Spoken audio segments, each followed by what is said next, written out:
Welcome to today's session.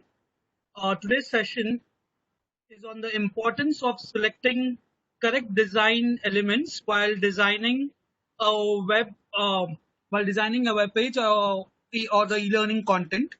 Okay, so today's speaker is Sharmila Bijur. She's a senior business consultant, and her role is of a UX, UI, and design thinking lead. So welcome, Sharmila, and I would request you to start with the session. And for the participants, please keep yourselves on mute so that there is no disturbance, and we have a very knowledgeable and very good session. Yeah, Sharmila, over to you.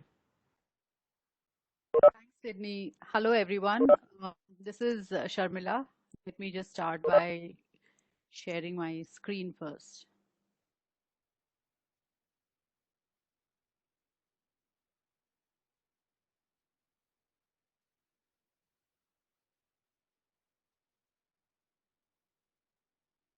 Yeah. So, hi. A quick background of what and who I am. I've been in the media industry for over 20 years. I've done, worked in a production house, created content for kids as well as general entertainment.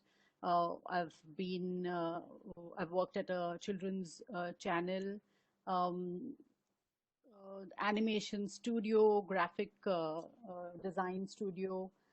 Till 4 years ago, I moved into the digital industry, and I've been with TCS where I'm doing user experience design. This session, we will just have an overview of what is user interface design and what makes it, what makes it impactful and improves its usability.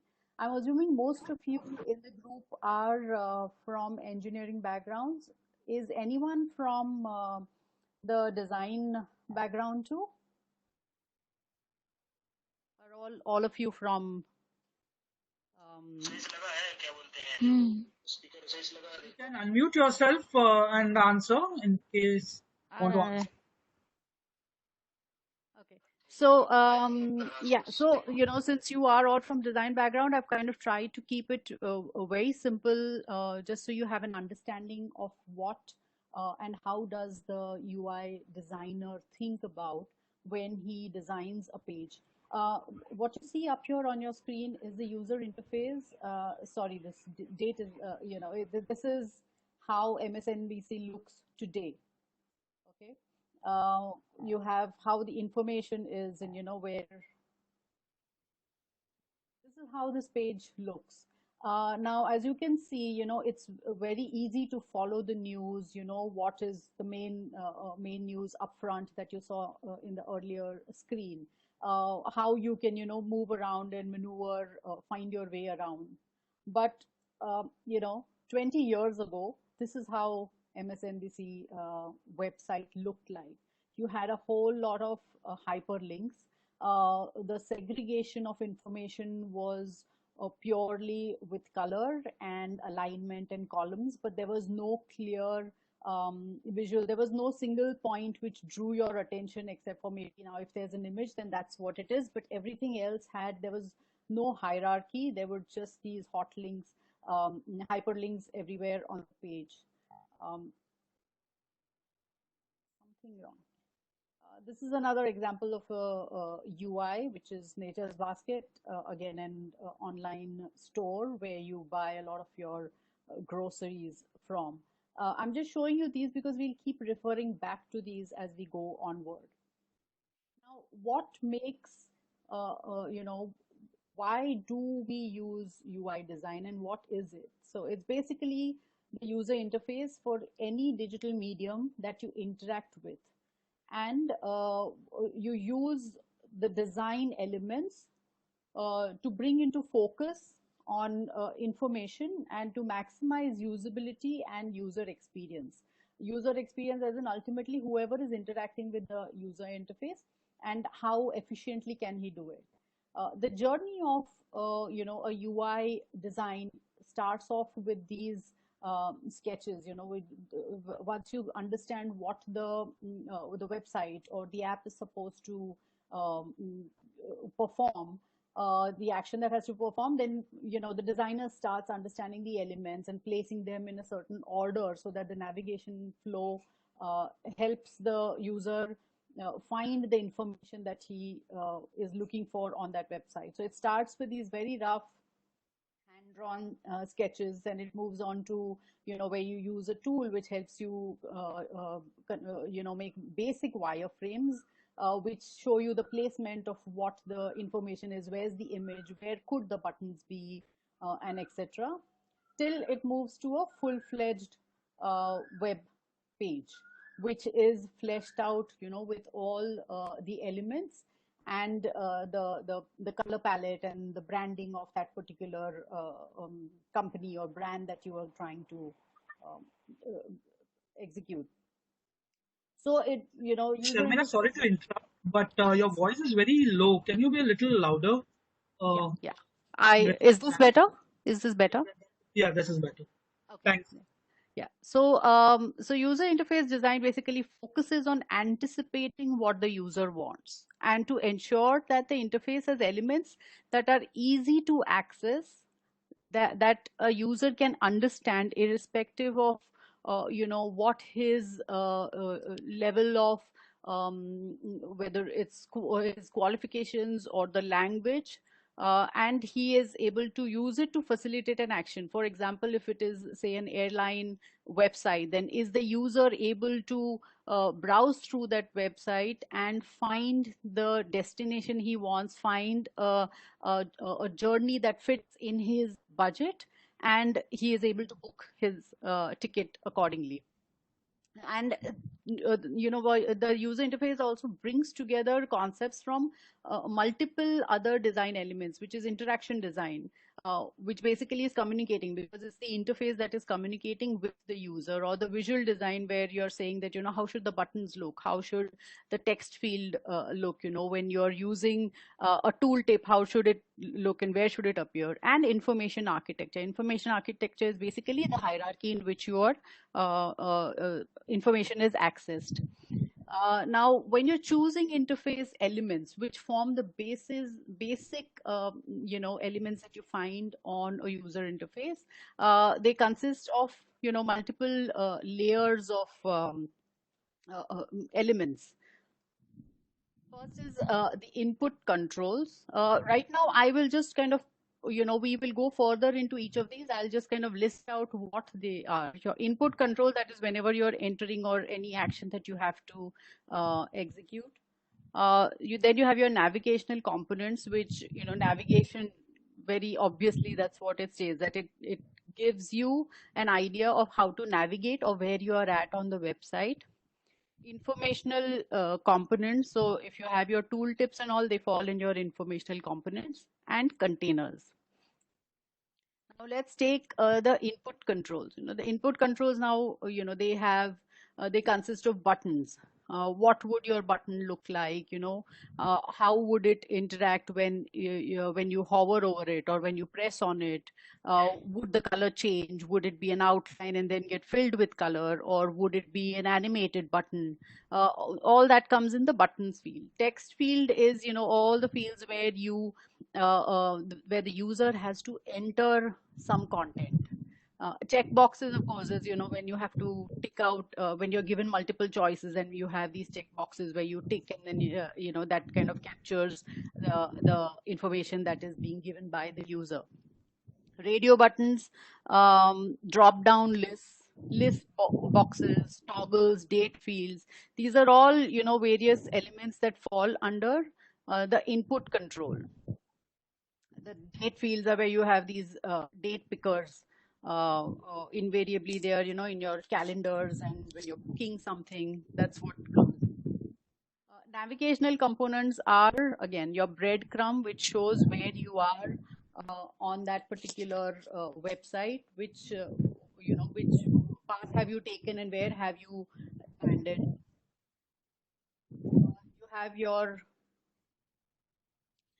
sliders. Again, It's a track bar which allows users to set or adjust a value. You have your search fields, which it's a quick way of entering which a particular thing that you are looking for, and you probably enter a couple of keywords, and then it searches for you and pulls it up. You have pagination, of course, which is if there are multiple pages or there are multiple tabs in a table, then you can go backward or forward, very often used on your uh, online retail websites. You have tags, and then you have icons, like popular icons like the search icon that you would have, or if you have an envelope to show an email. These are these all fall under navigational components.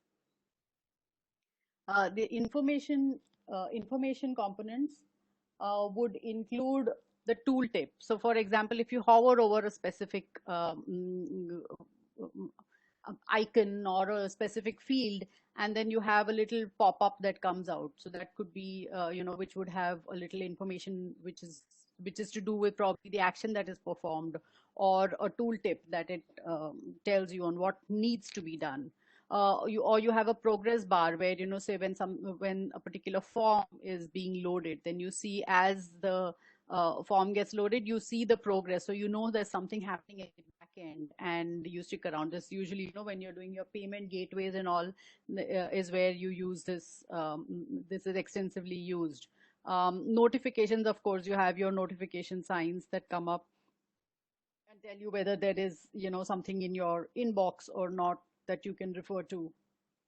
And you have your modal windows, which are the pop-up windows.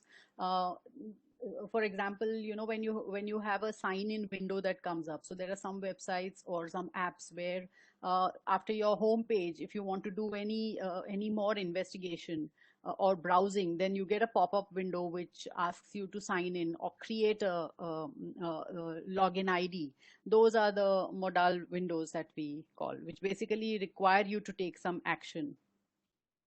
And the containers are accordions, which are these are, like, for example, you have this horizontal bars that look like an accordion with an icon. So you might have an arrow here, or it could be a plus sign which you click on, and then there's this drop down. It expands and it gives you other links or information that is within that particular falls under that particular feature title. And if you click it, then it collapses back into a regular rectangular field. So it actually and literally works like an accordion, the instrument that you usually, accordion instrument, uh, where the air keeps getting puffed in and out, when you extend it like a fan. That's how exactly this particular feature works.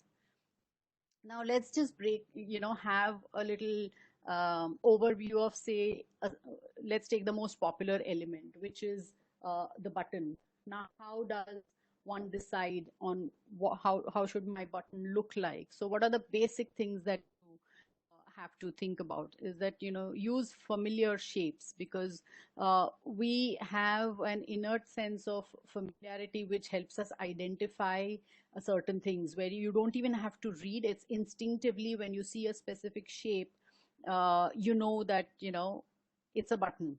And then that button, in its various forms, so when I click on it, what happens to the button? So all those kind of get adapted from that basic shape.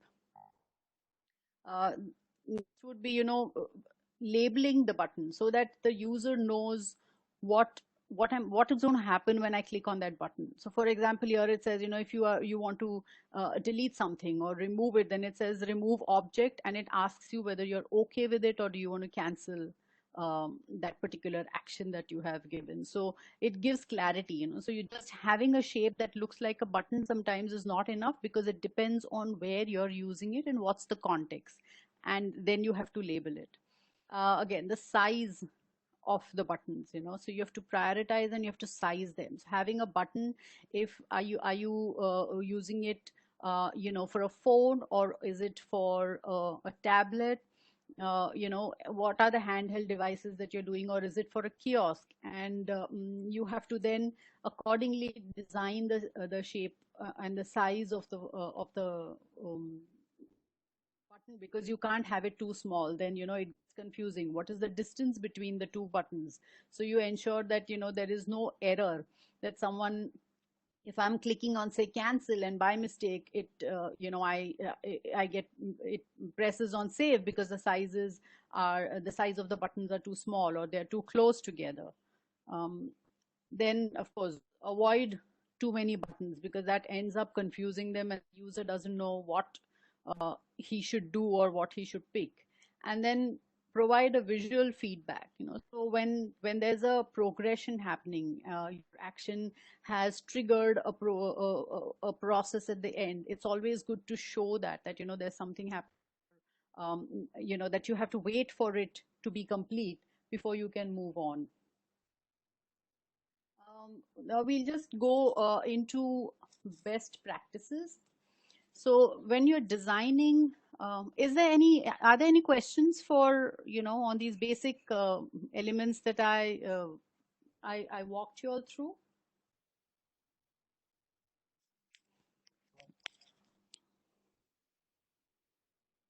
Okay. So let's move on. So some of the best practices, for designing an interface is that, I've just taken an example of an interface which is, very clean, very simple. So you have to keep that interface very simple, so that, your user does not get confused. The visuals are not too loud, because if you have, for example, let's take this UI. Now, because the larger image is a very subtle color, it does not override the entire page. The main point, the main aim for the image is to guide you encourage you into signing up. So when you keep it simple, while your eyes are drawn by these visuals, your eyes land up on the sign up button, which is what you want the user to do, so it doesn't confuse him, and he knows also the progression of how the information is. Then create consistency, again, use simple and common UI elements. So like, for example, this button, or the sign in, the search logos. The sign in is, more often than not, it's always on the top uh, right corner of a UI. Logos are always on the left.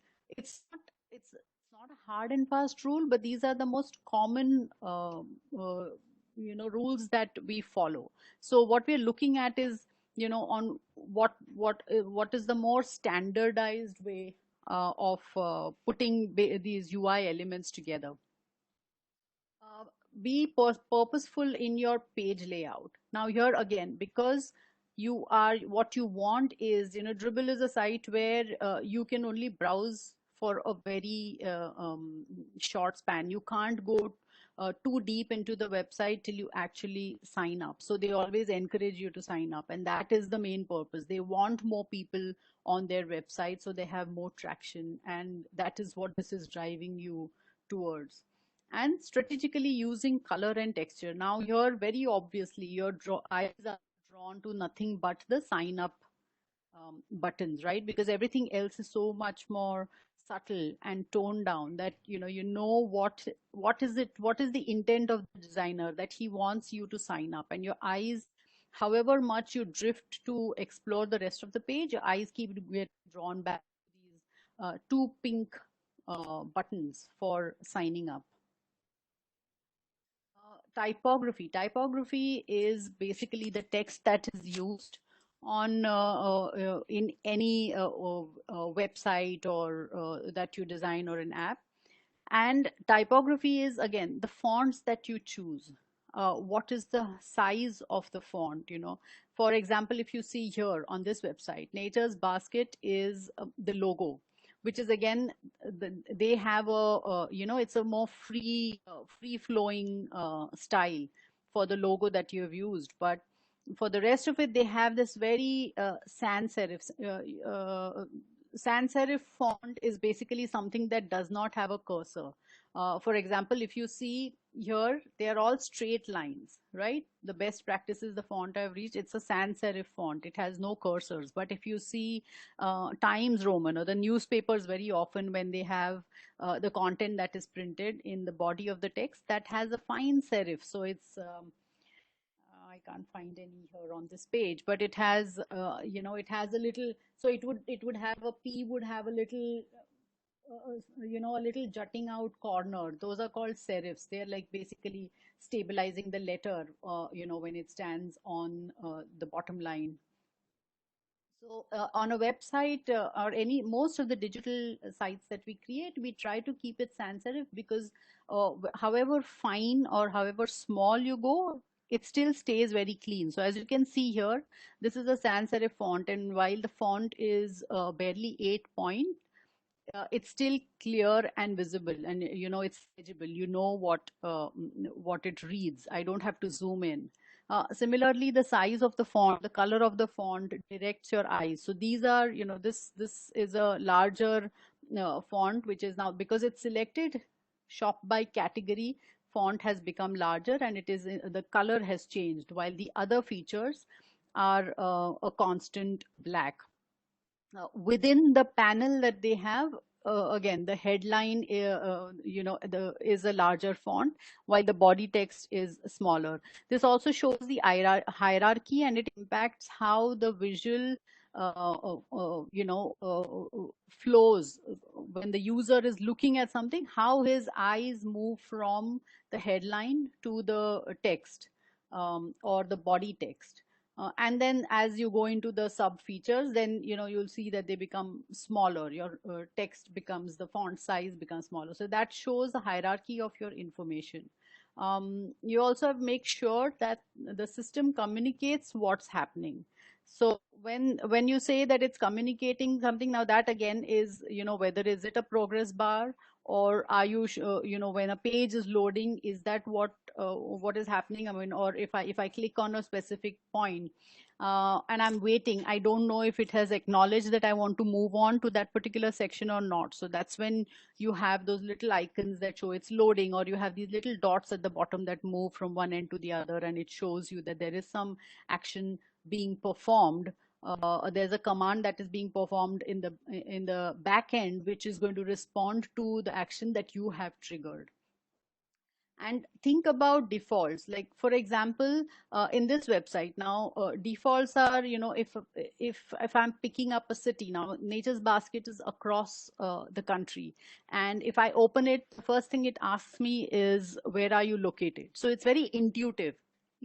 It doesn't, I don't have to start shopping, and only once everything is in my basket, and then when I hit proceed to buy, it doesn't then come up and ask me, okay, so which city are you living in? And then if I select, say, Mumbai, then it says, hey, half the items are not available in Mumbai, right? So then all the action that I have performed, I've gone through this entire array of products that they are selling. I've picked what I want, I've put it in the basket, and when I'm buying it is when it tells me that, hey, it's not available in your particular area.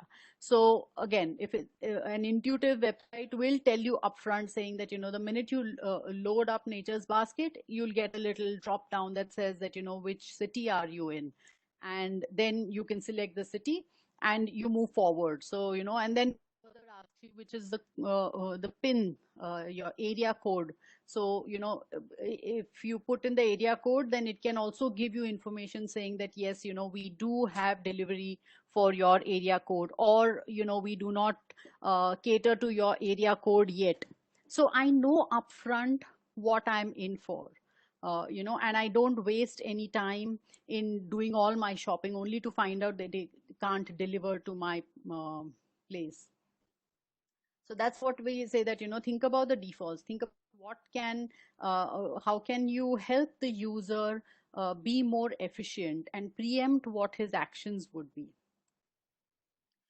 Now, once a designer has designed this particular UI, okay, now the designer, let's assume that he has designed this entire page with all the elements.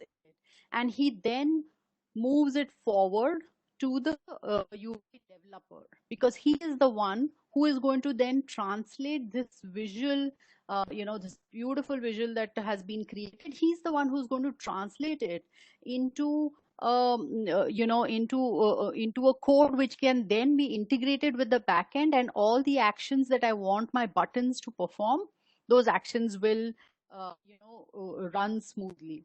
So when that UI designer hands over the design, he first has to, before handing over, he creates a style guide or a manual of styles. It's basically like, how you would have a manual that tells you, say when you get a new phone, you get a manual that tells you what do each of those components of that phone mean, what do the icons when you switch on the screen, what do they mean, how does it run, how do you set it up.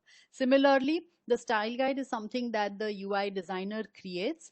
It is a set of standards for the writing, formatting, and design of documents. It is, and it's often, they often refer it also as a style sheet.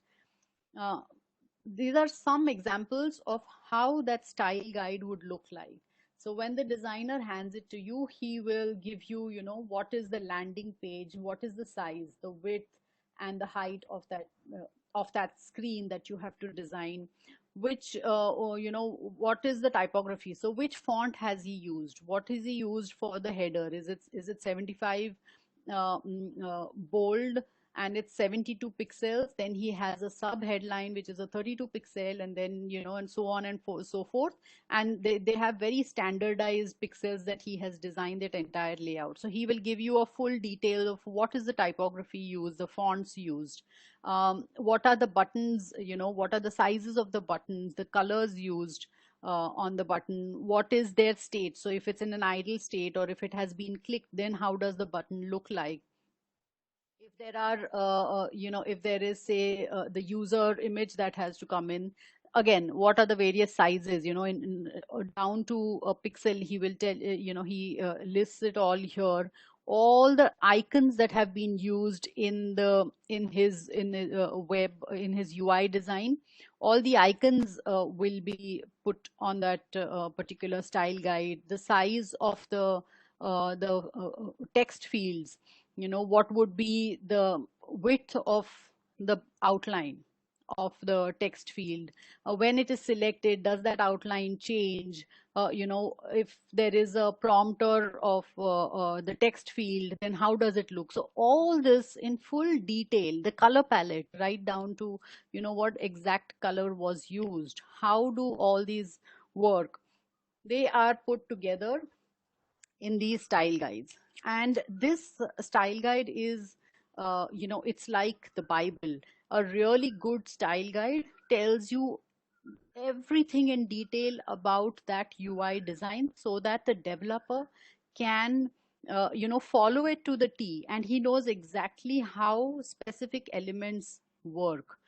For example, if I just if a UI designer had given you that nature's basket image and said, okay, these are the buttons, this is the color, this is the text that I have used, and they ask you to develop. Now it's going to be challenging for you because you don't know that, is the button, when it is idle, is it just an outline? When I click on it, does it have a drop shadow? And then when I release, does it change color? If there is a table, then how does the table look? Is it a horizontal scrolling table or vertically scrolling? All these small details, you will be at a loss because you don't know how he has visualized it, and you will do it as per your understanding. And then, it ends up getting pretty complicated because you have interpreted that design in a completely different way for lack of a proper style guide. So these style guides are extremely important because they are like a handshake between the UI designer and the UI developer. So this has to capture everything and every element that UI designer has put together. Now, let's just look at some very basic and common mistakes that happen during UI development. Now, these, I have just put these together from all the projects that we have done in the past, and these were the most common that keep recurring because of a lack of communication between the UI designer and the UI developer.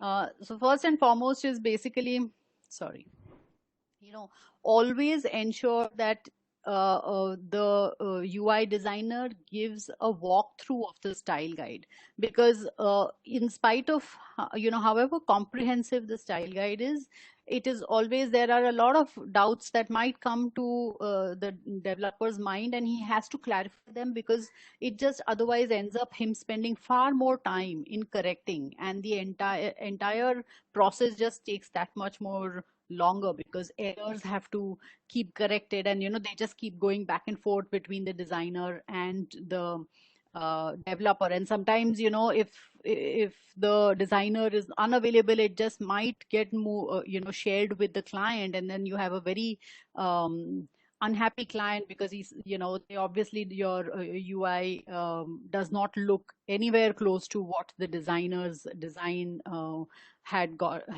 approved by the client. So the style guide has to have that whole walkthrough, is a very crucial starting point for that journey and that assignment to start. As I said, understand the elements and their functionality. So when one of the examples could be that, if I have a little later, I'll show you visually an example. But let's say that you have a table which has, say, 5 columns and multiple rows horizontally. So the table has to be scrolled. You can go either up or down, and you scroll the table so you can access all the information that is there. But let's say that as you scroll up or down, let me just go to that. Okay, yeah, I'll just show you this example. So let's take this. This is something that happened very recently. This was the UI that was designed, and what you're seeing now is a screenshot of the UI developed by the developer. Now he made the table, and as the user scrolled up, what happened was that this was missing, because he did not freeze the header of that table. So as the user kept scrolling, he lost out on the header. This information was completely lost, and as a result, they didn't know what these values were, because obviously it was a fairly long table that he was scrolling, and he, every time he said, oh, okay, what was this for, and he had to go all the way up to say, okay, it was for line of business. So this is how, you need to know how each element functions. And that is why, even in the style guide, they usually mention it, but it's always good to ask those questions again. Incorrect use of color often, a minor change makes a lot of difference. So you have to ensure that all the values that are given are correct. Do not assume. This is another very common mistake, that when someone sees a style guide and he says, yeah, I understand all these, and they just continue to work without realizing that they have overlooked some very obvious things. Like, for example, the table. That's what had happened, that he just assumed that, oh, it's just a table, I mean, there's no rocket science. And then he ended up realizing that the header had to be frozen, so that it was easier for the user to scroll through the cross browser compatibility. Again, if something opens and works on Chrome, does it also work on IE or any other browser that is required? So that is another constant that has to be checked. A responsive design. Now, a responsive design is basically a design that is, it's a UI design which is designed not only for a web a website or a web portal, but also for the smallest screen, which is a mobile screen. Now, what you see here is this is not a responsive design. So if it's open in a browser, this is how it looks. But when you open it in a mobile, it all gets cut off because it's not compatible. While uh, this is how a responsive UI would look like. So if this is my view on a desktop, on the laptop, and then it starts. So for a tablet it gets rearranged, so there are, all these get resized. When the developer is developing it, he gets these images which are cropped to the size from the UI designer. He will get all these elements which are cropped to a size where it fits for a handheld device or for a mobile. So when the same site is opened on a mobile, this is how it all collapses one below the other, and you scroll and you have all the information there. So that's a responsive design, which is by default now a common ask. It goes without saying, but it's still one of the biggest challenges we face, because developers don't take that into consideration. And then prioritizing the site speed. Now, when you say prioritize the site speed, it means that if there are all these images, see, all these images that you put in a site for it to look good and eye catching and attractive, they are very heavy images. So you have to have the right resolution and for putting them in on the site, so that you don't compromise on the speed and how efficiently and how quickly the site loads up. So moving on, then another, I'll just give you an example of what text fields can look like. And this is something that, as developers have to be mindful of, and, check with the designer if ever they are in doubt. Because very often what happens is designers sometimes overlook certain things.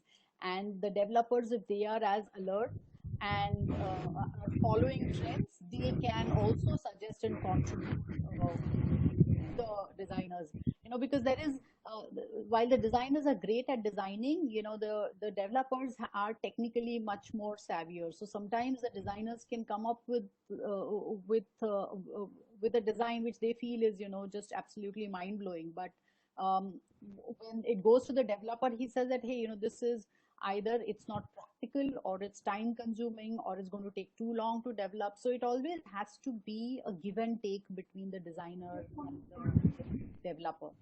So for example, a simple text field, there are various ways that text field can be designed, and I'm just kind of showcasing some of them. So one is, email. If you have, say, email and the text field, always, we try and label it on the top of the text field, because it just makes it much more compact and efficient. Give prompters below. So if there's an email and it says, okay, enter a valid email address, or this could also be a placeholder. So within the text itself, it's there in a light gray, so the user knows where he has to put in the email address. Sometimes you also, the prompters, the placeholders could also indicate, when you say email, then it will show you that, the sign and then what is the website, as an example. And then, when someone is writing the text on it, the minute there is an error, it it should indicate, ideally it should indicate right away whether the email address is right or wrong. Maybe put in an icon to emphasize on it, and have the error message can come right away, so that before that person moves on and continues to the end. Supposing he's filling a form, and it has a lot of these fields, and he keeps making these errors. Imagine at the end of it, he's filled everything, and when he hits submit, he gets this thing saying that, hey, you need to go up and check A, B, C, and D fields because you filled them wrong. So it's always good to have error messages pop up right there and then itself. Another, is a tooltip icon. So you can just have an icon on the side where someone who doesn't know what an email is, you can click on it. See, this is all based on assumptions, because we are used to being on our laptops and our desktops, our mobile phones. We just assume that everybody knows how to fill in a form, or how to use the text field, or what these icons mean. So it's always good to assume that person, if he is stuck, how can I do, what can I put there so that his query or whatever apprehensions he has, they get answered. So it could also be like, you have an eye icon where he clicks and it tells you what he needs to fill in there, or a trailing icon, character limits. If there is a field which has only specific number of characters that can be filled in, it's always good to have that number at the bottom. And then as he starts typing in, you keep getting that countdown backwards. And so on and so forth. This was some of the examples of errors that I wanted to share with you. I've already shared this. This is on tables, scrolling tables, and how the freezing of Sharmila, the sorry to table. interrupt, but can you zoom it a little bit? It's not visible actually. That's why. It's a very low res Okay. screenshot.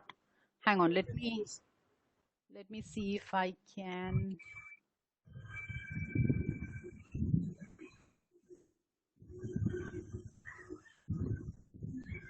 I can't really zoom in. No, it's okay then. Yeah, if you can't, then it's fine. Yeah. This was again, this is again another one where the UI was developed, and then it came back for testing. So is there something that any of you can kind of just have a look at it, and um, just from common sense, if you can see and point out what are the things that are, that you see is an error, or could tentatively be an error, because I do understand that I don't have the original design to show you, but just as visually, what is it that you see and you feel that is not right? Is there anything that you all see? I hope this is clearer and better than the earlier one. Yes, it is. Okay, so let me just Sorry, Sharmila. yeah, If you can, there are certain questions which are popping up in the chat. sure. You will look at it, or you want me to? Hang on, I have, I've, let me see. I don't know how to check the chat while I've got my I'll pen. ask you then. Yeah. Yeah. So, with regards to the question which you just asked, one of the participants have replied by saying prompter is not correct. Prompter. Which one is that? This one? I don't see a prompter here. Which is the prompter? Okay, then I Okay, think it is not clear.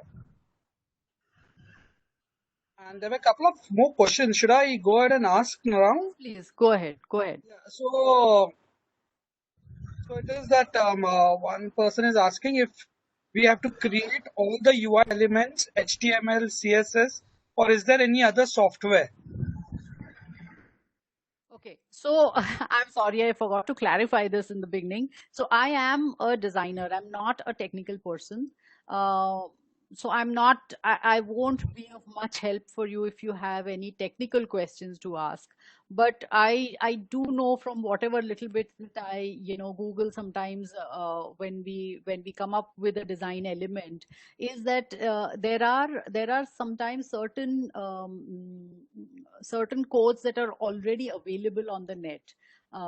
Say if we want to add a little icon that helps me upload an attachment, then that code is already written with an icon, and I just need to incorporate that in my when the developer is developing or writing his code, he just needs to add that in. So I know these little tools that are out there, But I think in the coding, apart from HTML and all, I don't know, Bootstrap and all also has some, there are these Angular JS or something.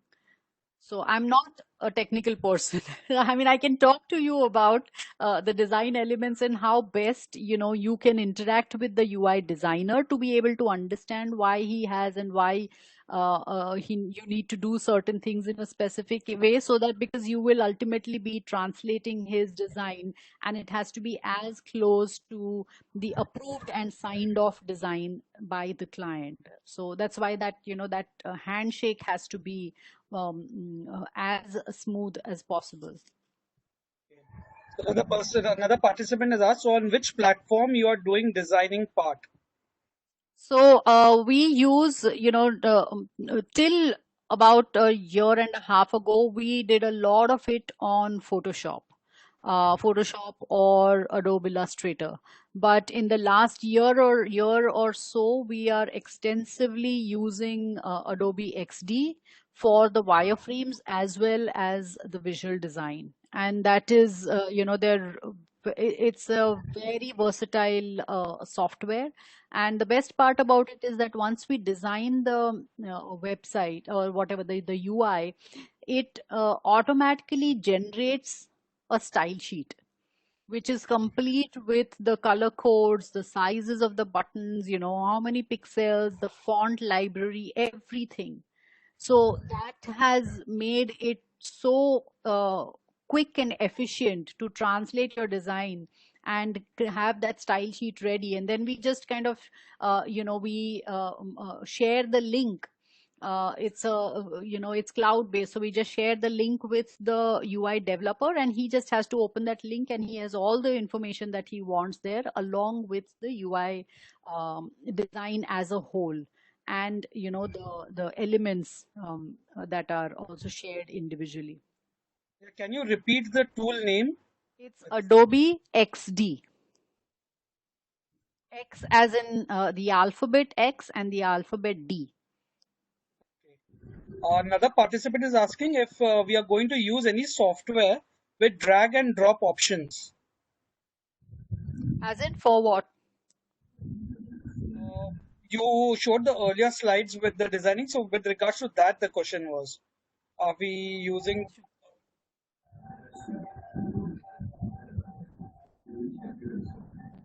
Which slide was it in reference to? You on that? Okay. Yeah, it's the participant is saying for the buttons and text fields or something like that. So do we use any software with drag and drop options for buttons and text fields? No, no. So when we design, what happens is that we get a lot of UI kits. For example, when we use XD has its own library of UI kits where all these elements are ready made and we can customize it. So I'll have a whole range of, like as I said here, the style sheet. So they would have a much simpler and basic style sheet which would have icons which would fall in the same family. So if I have all the icons are only in outline, then they'll have a whole library of icons which are only outline, and they would have buttons which are in of that similar or particular font and color range, and I can customize those. So I would have my basic UI kit ready, and I can use that directly when I'm putting my design together. Maybe what I can do is, once I go through some of the examples, I could probably just pull up a UI kit and show it to you. And so you have various. You'll get a different one for an iOS or for Android. So these you have these ready-made UI kits, which we very often we use those unless there is something that we have to do out of the ordinary and create it from scratch. But the UI kits basically make everything much more standardized, efficient, and needs very minor customization.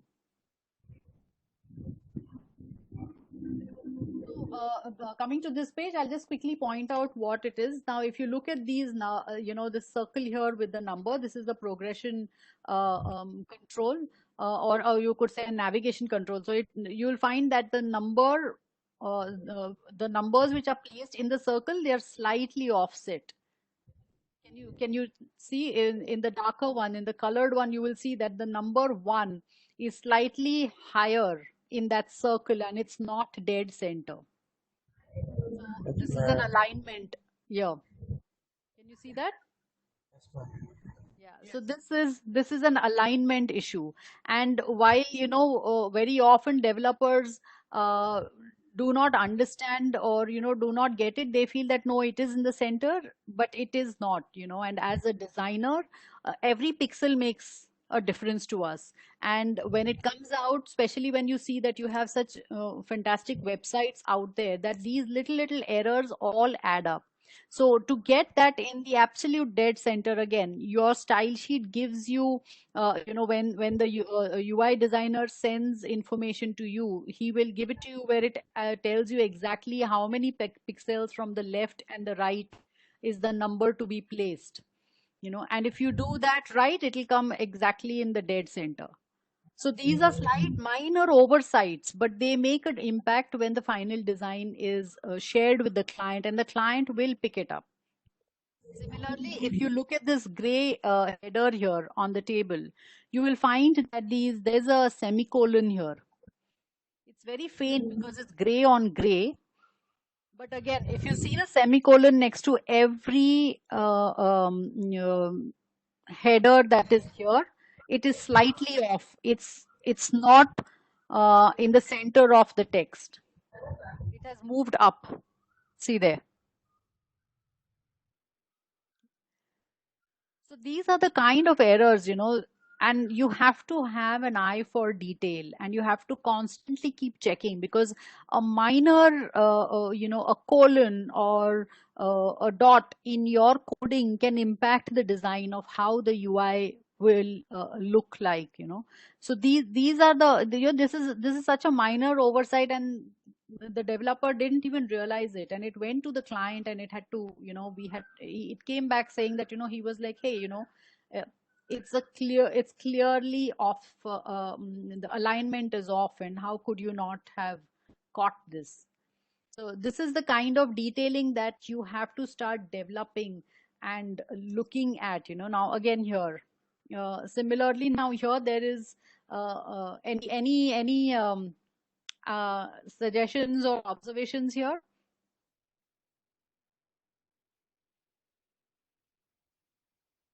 So I'll, for lack of time, I think we're running out of time. I'll just quickly give you again, apart from the same off-center number, you will see that this is the client name has been typed, and there's also a tooltip that has come up, which has the same name. Now this is redundant. This is somewhere, again, as a developer, the minute you start typing, so say if I've done a Sinop is what I'm typing, and I write a SINOP, and it pulls out that name from its library, then it should just give me this option of selecting, right? So if I've clicked on this, then this should disappear. So this doesn't leave. Now this was an error which the developer did not realize. So it's a information overload basically. Similarly, again here, now the same semicolon has turned into something else. Again, it's a minor coding error, but it makes an impact in the final UI. Here, very obviously, again, I'm sorry for the bad quality of image, but all these were screenshots that were sent to me for assessment. So the original screenshot is much smaller. I had to kind of expand it for the presentation, but irrelevant of the resolution, it's very obvious that again here the text has overlapped. So these were supposed to be two different columns, and because of a minor error in the coding, they have ended up being overlapped. The search icon, the icons have gone all haywire. And again, same thing here, alignment here, it's not dead center of the text field. and all these were, they were for lack of time. And everybody, when you have a live project, everyone's working under a lot of pressure. But so usually the teams cross checking is a challenge. And what happens is, if you are working on a particular UI and you're doing the coding yourself, and when it's over, you just look at it and you feel, yeah, everything is fine. But sometimes there are errors in that which you do not you can't grasp them, because you have blinders on. You have seen it so often that you forget the very obvious errors in it. So it's always good to run it past somebody else for whom it is a fresh view. So you share the UI design as shared by the designer, and you ask that person to compare the developed UI, and he will be able to pick up these obvious errors which you have otherwise missed, because, well, you're human, right? You've been seeing this for so long while you're working on it, that you tend to just oversee some stark errors that are looking at you. Again, some more examples of how we picked and give feedback to the UI designers if they are not if the UI developers, if they are not within reach, and they are sitting in a different location or something. Then we just kind of outline it and say, okay, icon size is different as compared to the original, or the font size has an error. So this is just as an indication of how we pick errors. Your alignment is an issue. Again, alignments, the headers, icons are too close to the edge of the search field. These, again, table action alignment was different from what the original. Now, because I don't have the original to share with you, it would have been easier to show you what the original design was and what was developed. But just to give you an idea on some of the examples.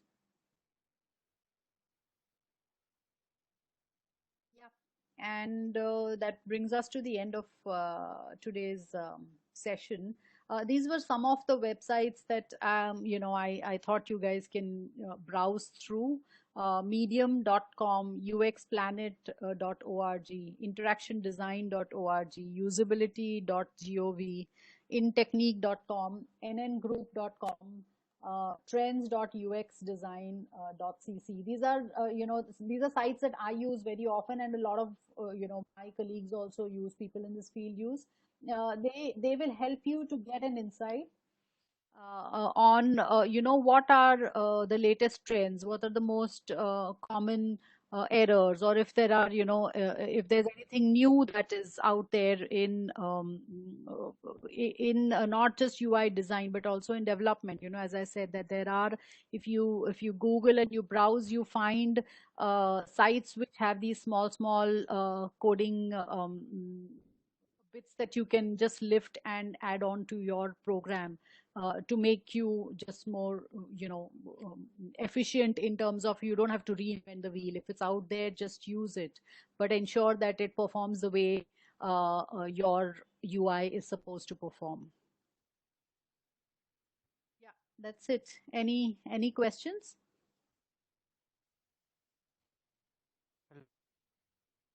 Yes.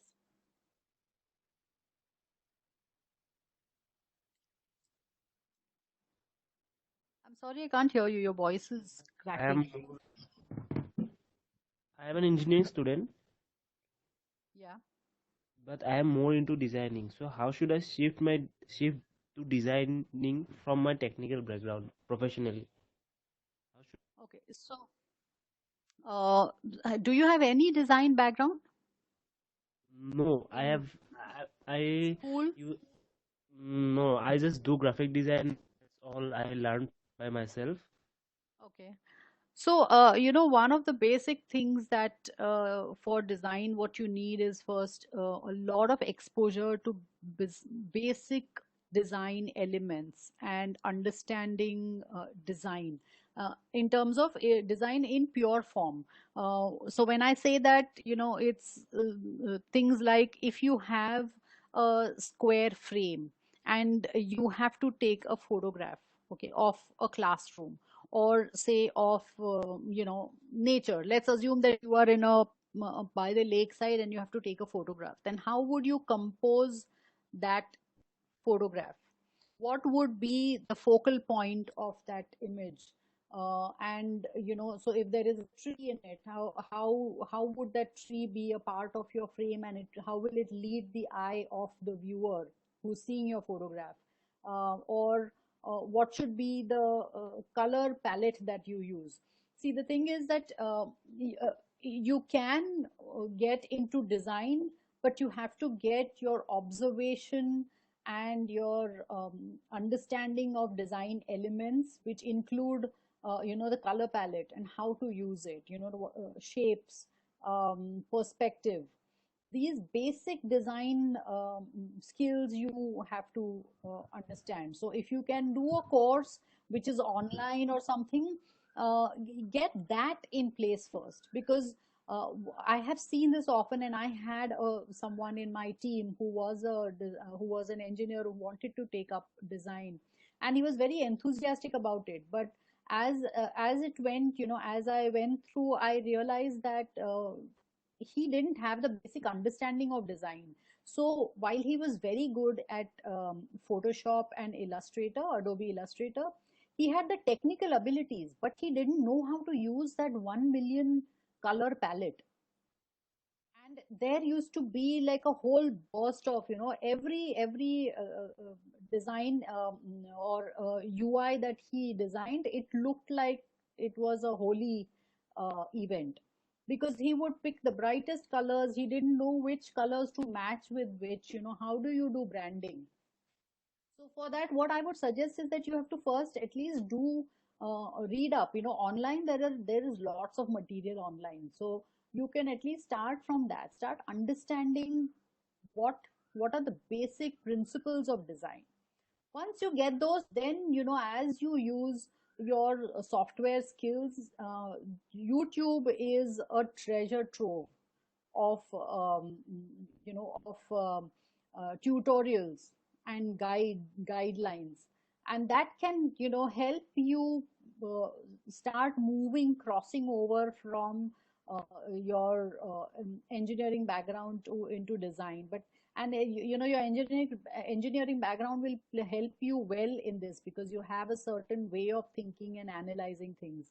What you need to do is build on understanding your design principles, and then apply those in the software skills that you have, on how to use the graphic tools. There's another question, Sharmila. Is Adobe XD helpful to design UI for game with heavy graphics? Yes, it is. It is. Okay.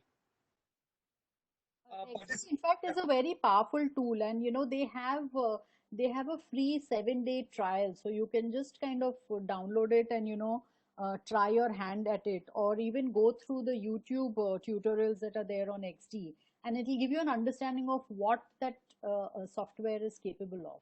It's quite a versatile software. Another question is, as a designer, what are all the problems you will face while designing a web page? Okay, one of the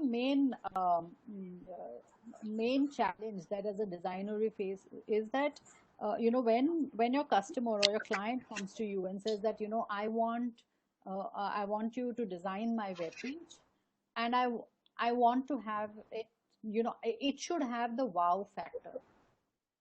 Some of you may have heard this term, but this is an overused. Sorry, one minute. Sharmila, I think you're gonna mute. Hello. Yeah, sorry. Can you Yeah. hear me now? Yes. Yes. Okay, so I'll tell you one of the I don't know how much you could hear, but I'm just quickly kind of recapping it. So one of the biggest challenges as a designer we have is that every client, or almost every client, comes to us and says that we want our website design to have a wow. Uh, it should have a wow factor. It should look sexy. These are the two terms that are overused, and frankly, nobody has a clue as to what that means. So the expectation is that you have to make something really fantastic, but they don't know what it is that they want. So you have to start, as a designer, we have to start digging, and we have to ask, that, okay, why do you want to put up this website, and what do you want this website to achieve? Like for an airline, that the website that they set up is so that people can come and start finding deals that they fit their budget, and they buy a flight ticket, right? But there are sites like, an insurance company. Uh, we would obviously not go on a website and just buy an insurance, right? But then that insurance website should have enough material there where if I have any kind of questions, I should be able to find those answers to my questions. The site should be able to intuitively tell me that, I say that, okay, I'm looking for a medical insurance, and then it should ask me the right questions, or it should guide me such that it takes me exactly the place where all my queries are answered. That is what a good website is about, and we have to then explain that to the customer, for him to then get it. So that is, understanding your customer is the biggest challenge, and what the customer wants, rather than designing comes is second nature, but first you have to know why you're performing that particular task. Okay, I can see some question here. Can all assignment that is given to us be done by Adobe XD? I don't know what kind of assignments you are given, so I'm not very sure what your expectations are. But if you have to, if you are asked to do the wireframe or show the navigation or make a prototype, a clickable prototype with basic wireframing, you can do it in Adobe XD and generate a link.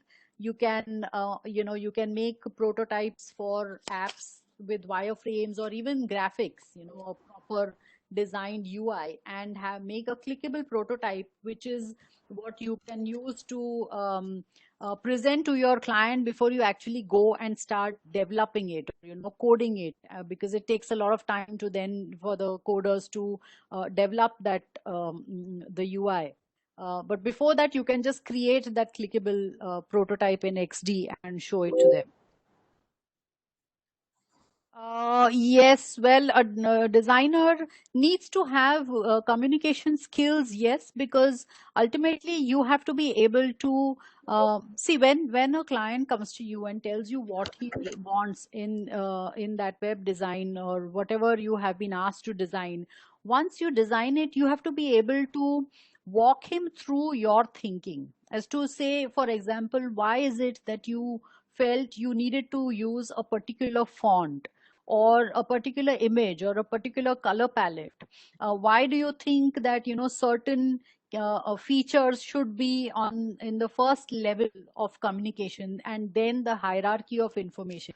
So you have to be able to articulate your thinking and translate your design to the client so that he gets a buy-in. If you are not able to communicate that and you just show him the design and he doesn't understand why you have used a particular set of colors or a particular image, then he is lost and he will not be able to agree to what you have designed. So you have to be able to at least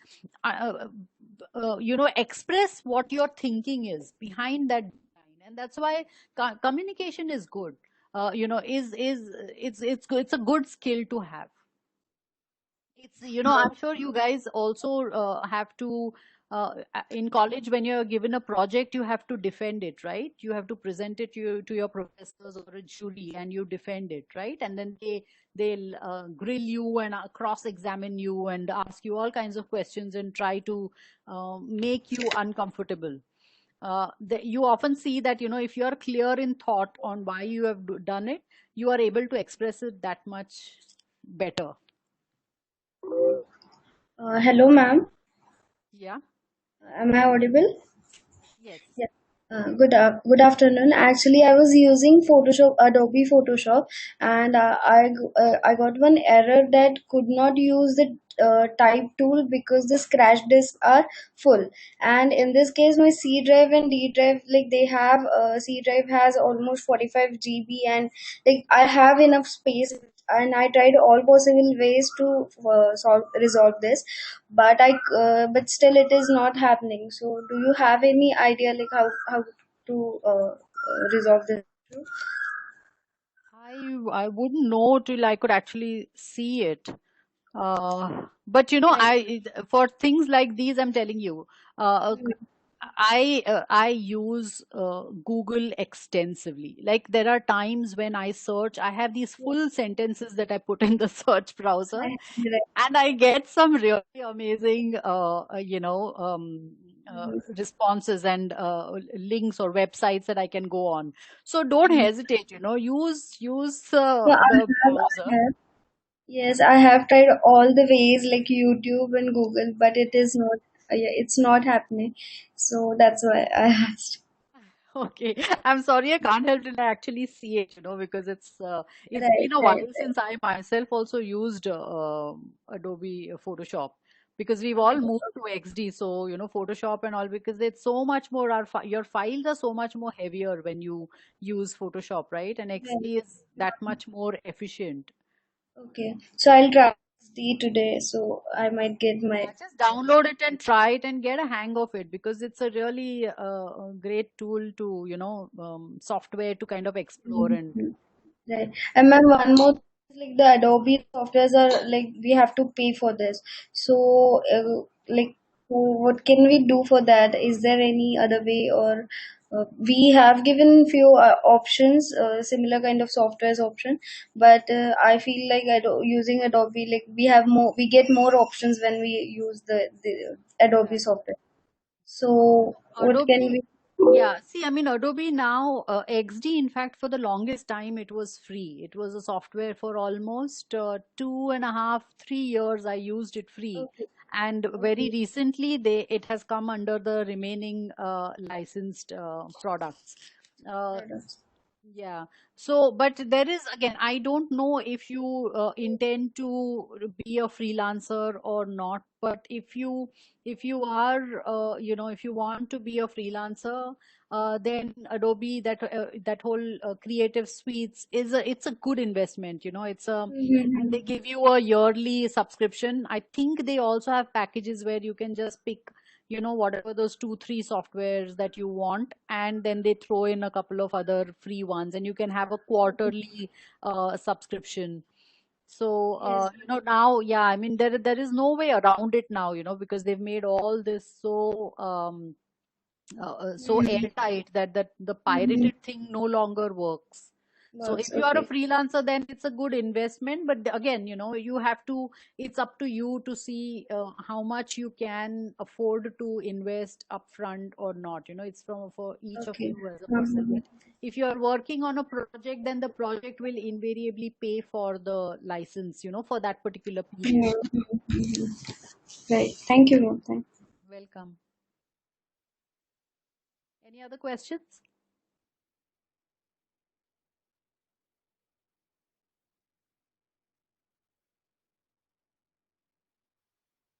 I think there's one more question.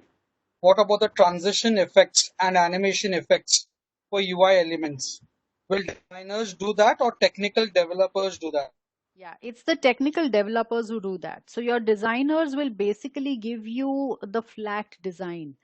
So he will show you, for example, if you saw the submit button, in the buttons section, when I showed that submit, that animation okay, is done by the animator, and the animator animation is given to the technical developers, and they just incorporate it. But if it is the transition of, say, a button where, you know, when I click it, it should have a drop shadow, and when I release it, the color changes, then that will be done by the technical developer. So again, it depends on what is the complexity of the animation, and accordingly, if the submit button with the, you know, the loading thing and all will done by the animator, while the others will have to be done by the developer. And here again, one of the reasons why we try and use features which are commonly used, because you have a whole library of these animation, on the internet, which you can just take. Like, for example, if you have, the hourglass. When a page is loading, you have an hourglass which keeps rotating, right? Now that animation, that the code is already available on the net, and it is, I think it is free to use, or it might be a very nominal charge, or there is a, you have to give credits, but you can use that animation in when you are developing it. So you have to be smart when you're developing a UI. Think smart and see what is already out there, and how much of it you can use within the copyright frame. So you have to also make sure that you don't break any copyright issues or laws, because you don't want to get into trouble. But at the same time, there's a lot that is available on the net. Does that answer your question, I hope? Any other questions, participants? Sharmila will give them 1 or 2 minutes, a couple of minutes. Sure. If you do not have it, then we can go ahead and end the session. Sure. Yeah, I just realized that when I was showing the MSNBC example, I realized that I showed the 2020, as in that's like today's web page as it is, and the 2000 was 20 years ago, and I realized probably most of these participants are in that age group, right? So they were, when they were just born, that was how the UI looked, with all those hyperlinks. Yeah, true. Okay, participants, any questions? Yes, Sharmila, I don't think so there are any questions. So thank you very much for this session. Participants, also thank you for being a great audience. Sharmila, I would like to end this session with a compliment that has been posted by one of the participants. And I quote, "You said it perfectly, Sharmila. Client wants to have a wow factor, but nobody could say what that exactly means. Thank you very much for this informative and detailed presentation." Thank you, everyone. It was a pleasure, sharing my, little bit of knowledge with all of you. And I wish all of you all the very best. And please feel free to reach out to me if you want. And, I can try and help you as much as I can and share whatever I have learned. Yeah. Thank you very much. Thank you, Sharmila. Thank you. Thank you.